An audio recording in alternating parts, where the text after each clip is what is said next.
Në datën 29 mars 2022, rreth orës 17:25, policia e Elbasanit merr njoftimin për të shtëna me armë zjarri në fshatin Papër, duke zbuluar një makinë të braktisur në vend ngjarje pranë ura e zezë në rrugën Elbasan-Çorik-Belsh-Gramsh. Gjatë hetimeve, u gjetën 9 gëzhoja armë dhe copësa xhami të thyera përreth makinës. Mjeti i braktisur ishte një Forestrat zez BMW X5 me 2 goma të çara dhe derën e pasagjerit plotësisht të hapur.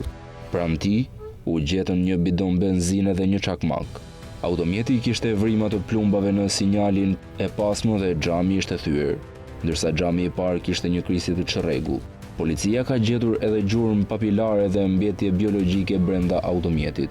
Në këtë makinë rezultoi të ishte i plagosur Nuredin Dumani, një person i shumë kërkuar.